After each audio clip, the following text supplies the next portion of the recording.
Assalamualaikum dan salam bahagia saudara-saudari para penonton yang budiman sekalian. Dalam live pada kali ini saya akan membincang tentang tuduhan bahawa saya, Astora, adalah liberal dan anti hadis. Ya. Tuduhan begini selalu datang kepada saya, walaupun saya telah menjawab berkali-kali. Sama ada dalam page Astora Jabat ini ataupun dalam page lain ataupun dalam ceramah, dalam tulisan sejak dulu-dulu lagi tentang anti hadis, tentang liberal ini saya sudah jawab. Dalam mingguan Malaysia pun sudah ada, saya sudah jawab. Dalam Al-Islam pun sudah ada tentang anti hadis.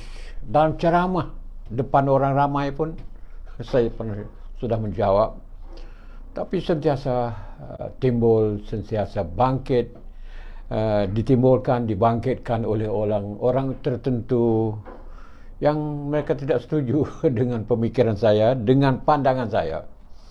Dan saya sendiri pun tak tahu apa nak buat, sebab saya apabila bincang sesuatu perkara, saya akan bincang secara menyeluruh, seboleh-bolehnya tidak berpihak kepada mana-mana pihak. Begitu yang saya bincang.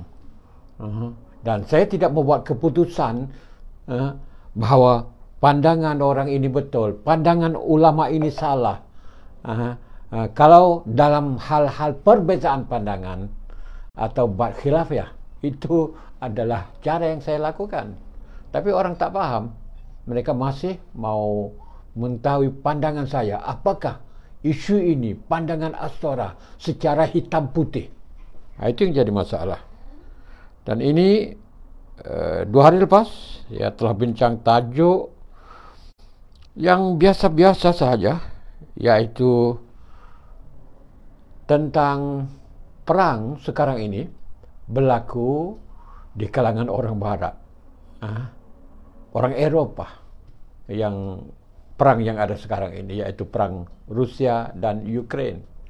Dan saya menyeru umat Islam supaya tidak terlibat dalam perang ini. Walaupun kita sudah tahu ada umat Islam terlibat, yaitu Chechnya, orang Chechnya dengan orang Islam Ukraine terlibat dalam perang. Dan Rusia sendiri berusaha untuk nak menampilkan diri sebagai pembela agama seperti Amerika di zaman Afghanistan. Itu saya bincang dan saya bawa sejarah sejak daripada dulu sampai ke sekarang. Kan ada seorang penonton, dia marah kepada saya, dan saya akan sebut sini nama penonton itu, Jun Sarina Hideto. Tak tahulah baca betul tak tahu. Jun, nama tu Jun lah, ya. Sarina Hideto nama dia. Dia kata, tak payahlah bagi tahu. Tak payah bagi tahulah bab tu. Dia tak nak dengar apa yang saya bincang 2 hari lepas. Tak payahlah bagi tahu bab tu, dah basi. Ingat kami bodohkah bab tu? Dia kata. Jadi isu yang saya bincang tu isu basi. Ingat kami bodohkah bab tu? Tak payahlah jadi macam radiogram rosak ulang-ulang. Tak payahlah sembanglah bab Amerika. Saya tak usah bincang bab Amerika. Astora Jabat tak percaya azab kubur. Dia tulis azam kubur. Tuih, dia kata, tuih, ludah halio kepada saya. Off light. Nyampah tengok. Tu. Kemudian dia tuduh saya liberal, anti hadis. Tajuk lain, kita bincang tentang perang negara-negara Barat yang berlaku sekarang ini. Orang Islam tidak patut terlibat seperti kita terlibat pada masa lalu. Ya, sejarah sudah buktikan bahawa kita silap, kita salah. Dia marah perkara itu. Katanya dia sudah tahu. Yang cakap lagi tentang Amerika tu, kamu tak percaya azab kubur. Tui. Bahasa Siam atau tui. Gitu. Dan dia tuduh saya liberal dan anti hadis. Liberal, saudara-saudari, para penonton yang beriman sekalian, adalah satu perkataan, satu istilah yang disalahfaham oleh orang Malaysia dan sekarang telah merebak ke sini juga. Di kalangan orang Patani sendiri sudah terancun dengan fikiran liberal. Padahal perkataan liberal mana tidaklah dibenci, dimarah, dilarang dalam Islam. Sebab liberal itu adalah bebas. Semua manusia mau kepada kebebasan. Tak salah untuk nak jadi liberal. Tetapi kerana kita silap faham dan ada konteksnya, ada siaqahnya. Konteks itu kenapa? Kerana ada segolongan orang di Indonesia mengajak kepada liberalisme secara tidak terkawal. Berlaku di Indonesia dengan huraian agama macam-macam. Jadi dalam konteks itu menyebabkan mereka kutuk Islam liberal. Di sana ada Islam liberal. Dan menuduh saya dan beberapa orang lagi penulis ataupun golongan NGO di Malaysia sebagai golongan liberal. Ditampilkan oleh golongan-golongan yang berfikiran jumud konservatif melampau, menganggap saya ini sebagai liberal. Tapi saya tidak rasa pedih, tidak rasa sakit bagi orang yang mengatakan begitu, sebab liberal itu tidak salah. Tidak salah untuk jadi liberal, untuk nak bebas. Tidak ada di dalam dunia ini yang paling bagus antara kamu bekerja, kamu menulis, menjadi wartawan, menjadi ahli politik, menjadi apa saja, bekerja apa saja. Kalau ada kebebasan, ini adalah paling-paling bagus nikmatnya. Saya sekarang ini saya bebas menulis atas inisiatif sendiri, bercakap atas inisiatif sendiri, tidak ada kokongan, tidak ada apa. Dulu pun waktu di utusan, tidak ada yang kongkong saya sebab saya tulis mengikut apa yang saya faham. Yang saya tulis, kadang-kadang mereka tidak faham. Malah mereka melarang saya menulis. Tak musiar yang saya tulis begitu-begini, ada juga. Tapi nak suruh saya menulis, tak ada di utusan dulu. Tak ada orang yang kata, Astora kau mau tulis begini. Mau tulis, tak ada waktu saya menulis di utusan dulu. Tapi saya menulis menurut inisiatif sendiri. Gitu. Jadi kebebasan adalah satu perkara yang amat hebat, saudara-saudari. Dan Nabi Muhammad SAW sendiri pun merupakan orang liberal.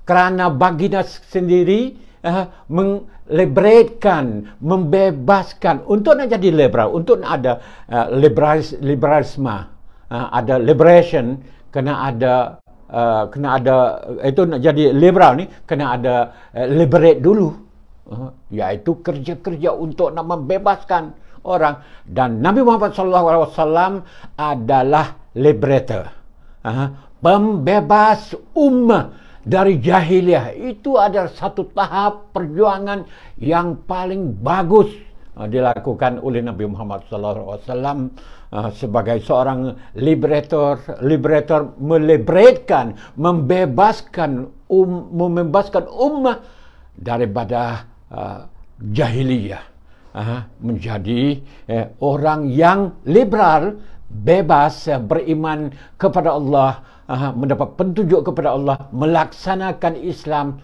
secara bebas pada zamannya. Dalam konteks Nabi Muhammad SAW sendiri pun, Nabi adalah liberal. Dalam penilaian ramai cendekiawan Barat terhadap tokoh-tokoh Islam, terhadap ulama-ulama Islam sendiri seperti Dr. Yusuf Qaradawi, dianggap pada pandangan setengah penulis, setengah pengarang di Eropah sebagai seulama yang liberal. Kerana Yusuf Qaradawi terbuka dalam agama, fiqhnya luas. Tapi dalam politik dia konservatif. Tapi dalam agama, dalam fiqh dia liberal. Ya. Jadi tidak ada masalah. Jadi kenapa jadi masalah? Orang yang panggil saya liberal, saya tak terasa jadi marah. Tapi saya marah adalah karena tak faham maksud liberal itu sendiri. Ini yang jadi masalah. Ya, ini yang sebab itu saya sentiasa memberi penerangan. Liberal tidak salah. Karena sekarang yang faham liberal, yang jadi masalah sekarang adalah mereka merujuk kepada liberal Islam atau Islam liberal di Indonesia. Itu salah lain. Tapi asal Islam tidak salah. Memandang liberal mana tidak salah dalam Islam. Di Arab Saudi, golongan orang cerdik pandai Saudi Arabia sekarang ramai di kalangan mereka yang keluar daripada kepompong Salafi Wahabi rela atau lebih setuju untuk nak memanggil mereka sebagai liberal daripada memanggil mereka Salafi Wahabi. Ini sekarang muncul di Arab Saudi begitu ramai penulis, cendekiawan, golongan ulama yang menganggap diri mereka orang liberal. Tidak salah, saudara dan saudari sekalian. Sebab liberal ini adalah kebebasan. Macam mana boleh datang liberal? Liberal ini datangnya, liberalisme ini datangnya pada zaman pertengahan. Perjuangan dengan konsep liberalisme ini datang pada zaman pertengahan, zaman gelap, di mana orang Barat, orang di Eropah menentang gereja, menentang kuasa gereja, menentang politik atau kerajaan agama di sana. Maka muncullah golongan-golongan cendekiawan, pemikir, ahli falsafah di Barat mempromosikan konsep liberalisme kerana mau bebas daripada gereja, daripada kuasa gereja, daripada kuasa Rijaluddin, daripada kuasa orang-orang agama yang mengongkong, yang menindas masyarakat pada zaman dulu. Dengan itu timbullah apa yang dipanggil revolusi, termasuk revolusi Perancis, the French Revolution. Timbulnya Renaissance, kebangkitan semula di Barat, sehingga seterusnya dapat mendirikan tamadun dan peradaban Barat yang berdasar kepada sains pada hari ini. Itu adalah hasil daripada liberalisme. Dan nak pergi ke falsafah, memang banyak lagi boleh kaji ahli falsafah yang begitu banyak muncul sejak zaman pertengahan sampai ke abad ke-20 yang memperjuangkan konsep liberalisme sampai ke hari ini. Kemudian orang Islam sendiri pun daripada golongan-golongan cerdik pandai Islam, pemikir Islam seperti dengan Jamaluddin Afghani, Muhammad Abduh pun menyambut seruan pembaharuan di kalangan orang Barat yang mereka panggil liberalisme itu diperjuangkan ke tempat kita dengan mengkaitkan dengan pelbagai perjuangan yang ada pada masa itu, termasuk aliran progresif yang kemudian sebahagiannya dalam golongan sosialisme. Ya, itu semua adalah soal pemikiran. Jadi itu yang berlaku. Dengan itu bagi saya tidaklah jadi masalah soal liberal, sebab kita bukan liberal artinya kita nak bebas, artinya kita tidak menolak agama, menolak akidah, menolak ibadat, tidak. Liberal itu adalah kita dalam konteks politik, dalam konteks kehidupan, dalam konteks macam-macam di dunia ini kan. Banyak negara Islam sekarang ini pun walau mereka sudah berfikir liberal, tapi masih di bawah kongkongan politik raja berkuku besi. Dan satu lagi adalah general atau tentera berkuku besi juga. Semua negara Arab begitu sekarang ini, tidak ada sebuah negara pun yang diperintah oleh golongan awam, yang diperintah oleh sivil, yang diperintah oleh madani, tidak ada. Sekarang ini, pada waktu ini. Dulu ada, beberapa tahun dulu ada, yaitu di Tunisia sahaja. Ya. Dan sekarang ini tidak ada. Begitu. Jadi sekarang walaupun duduk dalam, mereka tinggal, berada dalam masyarakat yang liberal, kebebasan, tapi politik tidak boleh. Politik masih dikungkung, masih ditindas, dan mati begitu ramai orang Islam di tanah Arab kerana politik, termasuk pejuang Ikhwan Muslimin di Mesir. Bukan saja ditangkap, bukan saja diseksa dalam penjara, tapi mereka juga dibunuh oleh pihak pemerintah sendiri secara langsung atau secara tidak langsung. Itu saudara-saudari semua. Jadi itu kami di Thailand begitu juga. Di Thailand adalah negara bebas, negara yang liberal, tapi politiknya tidak liberal. Politiknya adalah nasionalisme melampau, ekstrim nasionalisme yang segala-galanya mau Siam, yang segala-galanya mau Thai.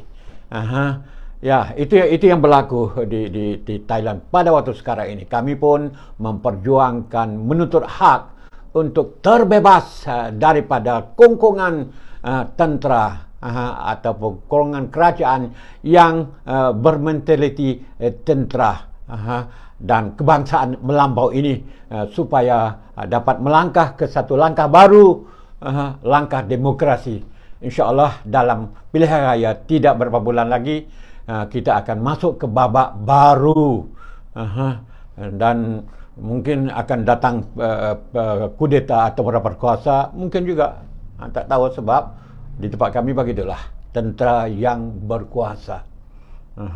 Kalau ada kerajaan sivil, kerajaan awam, kerajaan madani dapat duduk 2 tahun, 3 tahun, sudah dianggap satu perkara hebat. Tidak ada kerajaan di sini yang dapat duduk begitu lama. Kerajaan awam tak ada, kecuali kerajaan Thaksin Shinawatra pernah duduk sampai ke 4 tahun dan 2 tahun. Kemudian ada yang duduk tak sampai setahun, diguling oleh tentera. Karena tentera yang memang dahsyat di sini. Ya, dengan itu kami sangat mengalu-alukan liberalisme, mengalu-alukan kebebasan, mengalu-alukan demokrasi, mengalu-alukan liberation juga. Saudara-saudari semua. Okey, pindah ke soal anti hadis. Anti hadis yang disebut oleh Jun, apa tadi? Nama Jun apa tadi? Yang disebut tak tahu apakah lelaki perempuan, nama Jun Sarina Hedito. Dia kata saya ni anti hadis kerana tidak menolak hadis hadis azab kubur. Sebenarnya cerita azab kubur dan lain lagi banyak cerita. Apabila saya menulis, seperti saya dah ceritakan, jadi saya bawa pandangan ulama itu, ulama ini secara bebas, dan anda sendiri memilih untuk nak berpegang dengan pandangan, walaupun pandangan itu bukan pandangan majoriti, itu serah kepada anda. Itu adalah pendekatan saya.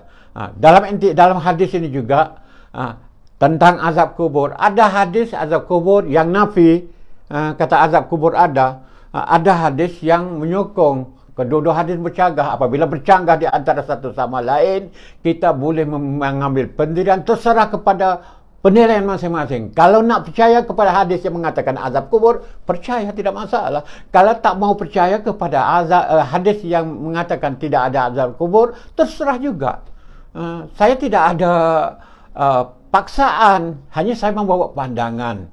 Al-Quran pun begitu. Al-Quran tentang azab kubur adalah huraian-huraian, penjelasan-penjelasan. Tidak ada ayat yang qat'iyah, ayat yang bersifat putus, ayat yang tidak perlu kepada keterangan, ayat tidak perlu kepada penjelasan, tidak ada. Dengan itu ulama berbeza pandangan tentang azab kubur ini.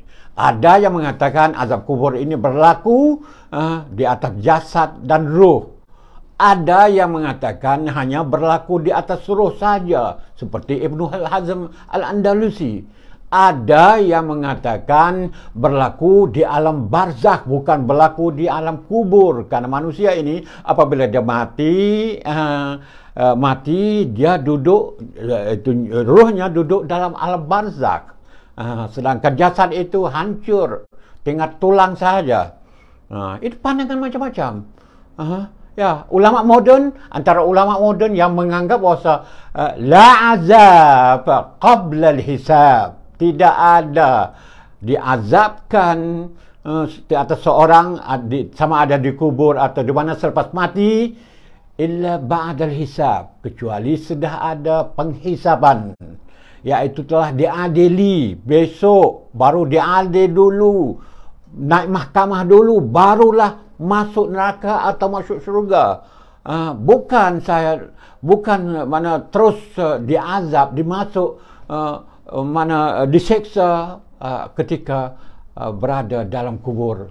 Kubur sudah berapa hari saja sudah habis, kan, tinggal tulang saja.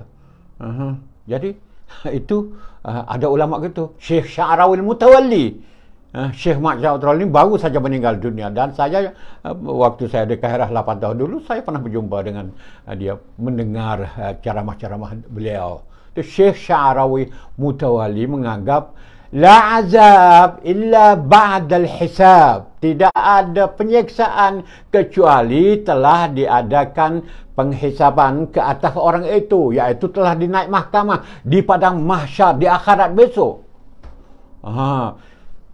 Dr. Hasan Turabi, seorang cik pandai, dia juga telah meninggal dunia, juga memberi pandangan yang sama. Tidak ada azab kubur, tak percaya kepada azab kubur. Jadi itu pandangan mereka, saudara-saudara, bukan pandangan saya. Tak percaya tidak masalah. Tak percaya, nak percaya kepada pandangan lain tak masalah. Okey, pergi kepada soal hadis, anti hadis. Saya tidak anti hadis. Sejak dulu, kalau siapa mengikuti tulisan saya, walaupun ada pembangkang yang menentang saya kerana saya duduk dengan kerajaan, saya bantu kerajaan Malaysia pada masa lalu, mereka menuduh saya macam-macam, cari jalan macam-macam untuk nak tuduh, sebab saya memang membuat pendedahan banyak tentang karut marut pemikiran ekstremisme mereka. Jadi mereka hentam balik azab kubur, tudung, hukum hudud, negara Islam, dan macam-macam berpuluh-puluh isu. Waktu saya naik pentas akan dihentam, walaupun tajuk perbincangan tajuk yang lain, tapi mereka akan membawa macam-macam isu sampai tidak ada waktu untuk nak menjawab. Itu yang berlaku. Bukan, mereka tak cakap tentang tajuk tertentu. Saya minta kepada mereka, kalau nak cakap tentang nak tanya saya tentang soal hijab, tudung, boleh panggil saya. Buat satu forum 3 jam, 4 jam, kita bincang tentang tudung saja. Siapakah di kalangan ulama yang mengatakan wajib bertudung, siapakah di kalangan ulama yang mengatakan tidak wajib bertudung, dan macam-macam pandangan saya boleh membawa. Sebab saya begitu. Saya akan bincang pandangan, pelbagai pandangan. Terserah kepada anda untuk nak mengambil. Terserah pada anda sendiri. Saya tidak bagi hitam putih, sebab ini khilafiyah, sebab ini perbezaan pandangan. Begitu juga tentang azab kubur, begitu juga soal hadis. Okey, kembali kepada hadis sekali lagi. Hadis, saya tidak menolak hadis sahih. Tak kira sahih itu sahih mutawatir yang diriwayat jamaah an jamaah, dari kumpulan kepada kumpulan, itu panggil hadis mutawatir. Dan saya juga tidak menolak hadis ahad. Hadis ahad yang diriwayat oleh seorang dua dan tidak sampai kepada tahap mutawatir, yang kuat tidak ada. Saya tidak menolak. Saya juga tidak menolak hadis dhaif. Hadis dhaif, banyak hadis-hadis dhaif, berlambat sekali hadis dhaif, termasuk dalam Bukhari dan Muslim pun ada hadis dhaif mengikut kajian para ulama. Saya tidak menolak. Malah saya juga tidak menolak hadis palsu. Bukan hadis Nabi, hadis palsu. Ini adalah kata-kata sengaja direka oleh orang-orang tertentu, mungkin musuh politik, mungkin kerana sebab-sebab tertentu nak mendorong orang Islam supaya melakukan sesuatu perkara. Saya tidak menolak, tapi macam mana saya buat? Kita letakkan hadis-hadis itu di tempatnya yang sesuai. Ya, itu yang saya buat. Saya tak kata hadis dhaif itu hadis Nabi, tapi saya carikan siapa yang kata hadis itu, siapa yang mengeluarkan kata-kata itu. Kalau kata-kata itu keluar daripada seorang sahabat, saya kata, oh, ini hadis sahabat itu, dipanggil asar. Okey, dia yang kata, saya tak tolak. Sebab kata-kata sahabat itu orang yang dekat dengan Nabi Muhammad SAW. Kita boleh terima. Bukan dalam hal agama, bukan dalam hal akidah, bukan dalam hukum hakam, tapi dalam nasihat, dalam nasihat-nasihat, dalam fadail, kelebihan-kelebihan. Bagus. Seperti hadis, saya pun dah cakap banyak kali dah. Utlubul ilma walau bisin. Tuntutlah ilmu walaupun ke negeri Cina. Bukan daripada Nabi. Dan ramai orang kita, penceramah kita menggunakan kata-kata ini sebagai hadis, dinasab, dibangsakan kepada Nabi Muhammad SAW. Tapi tidak, ia daripada sahabat. Ada ulama kata daripada Umar bin Khattab. Jadi okey, kalau daripada sahabat, mana sahabat atau tabi'i pun kita boleh buat perbandingan. Oh, umat Islam pada masa lalu mengetahui, sudah tahu sesedar bahawa menuntut ilmu itu benar penting. Bukan saja menuntut di kampung kita, bukan saja menuntut dalam negara kita, negara jiran, tapi boleh pergi menuntut yang jauh sana, sampai ke China, sampai ke mana saja, nak pergi ke Amerika, nak pergi ke mana pun tidak apa. Itu yang kita jadi hujah. Kita tak kata Nabi. Ini yang saya buat begitu. Kita letak nas itu, teks, kata-kata itu yang bukan daripada Nabi. Kita cari siapa. Kalau ulama itu kata, kita kata ulama ini kata, Imam Syafi'i kata, Imam Malik kata, okey, tidak masalah. Ini adalah fakta, ini adalah kenyataan, ini adalah maklumat, ini adalah ilmu. Tak perlu tolak, tapi kita letak pada tempatnya yang sesuai. Ya, itu saya, saudara-saudara. Sebab itu, saya tidak menolak hadis maudhu', hadis palsu, hadis rekaan. Saya tak menolak. Tapi kita cari tuan yang mengatakan begitu. Sebab ramai yang reka-reka dengan sebab-sebab nak menggalak, nak mendorong orang Islam buat gini perkara-perkara tertentu kerana mereka lalai, mereka buat, tapi mereka namakan hadis. Tapi ulama mengkaji, ahli hadis mengkaji bukan hadis. Ini kata pak tu, dia ni penipu, ataupun dia makan upah kerajaan, pemerintah, khalifah buat hadis, kata ini hadis Nabi tapi bukan daripada Nabi. Itu berlambak dalam sejarah, berlaku perkara itu. Kalau anda pergi, kita tengok dalam kitab Du'afa, Al-Mawdu'at, akan bertemu banyak sekali mereka peletak-peletak hadis, orang-orang yang buat hadis itu banyak sekali. Jadi kita tidak menolak, tak menolak. Saya tidak menolak, tapi saya kata ini orang ini yang kata. Okey, bagus. Dia kata begitu. Kita ambil tahu. Itu saja, saudara dan saudara semua. Okey. Saya rasa sudah cukup sekarang ini, dah 30 minit lebih dah. Ya, jangan lupa tolong like, tolong share, tolong subscribe, tolong follow, tolong komen. Dan apa saja anda nak katalah, ya, tidak masalah. Oh, ramai juga orang duk melihat, ya. Ya, kemudian sekejap nanti saya akan upload klip ini juga ke YouTube. Terima kasih kerana menonton. Sekian, wassalam.